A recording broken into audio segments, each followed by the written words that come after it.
شكرا على التواصل. سيد بادو زكي كالعادة بكرمه وتواضعه موجود معنا ومتواجد معنا في هذا النهائي. سيدي، ربما قبل ما نبدأ في تفاصيل النهائي، قبل قليل شاهدتك تشوف فيما فعله الأنصار بلافتة. نشكرك لعطائك، نحترمك لأخلاقك.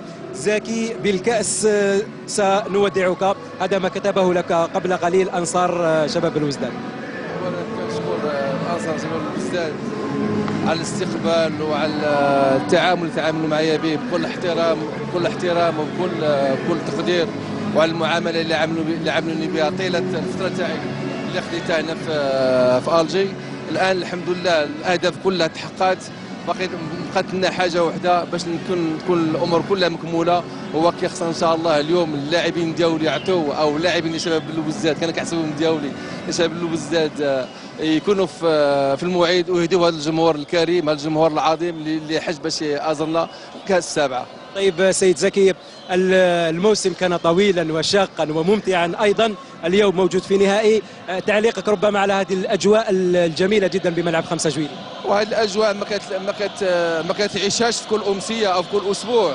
هذه اجواء كيخصك تتابع عليها وكيخصك تقلب عليها ودير ما امكانك باش تكون فيها، وهذه الاجواء كتليق بالابطال وكتليق بالفرق اللي عندهم تاريخ وعندهم قيمه.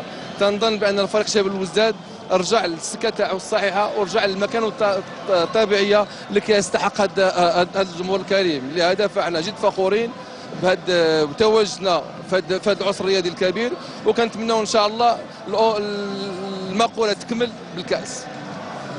اخر شيء، واش قلت اليوم للاعبين ديالك قبل ان يدخلوا المباراه؟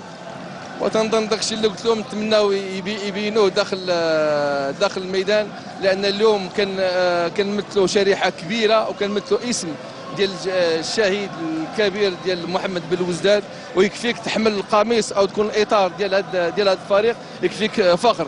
اليوم ان شاء الله اللاعبين ديالي غيديروا ما امكن باش الكاس السابعه تكون هنايا ويهديوها لهذا الجمهور. بالتوفيق ان شاء الله. بارك الله. شكرا على التواضع. اذا هذا هو تعليق السيد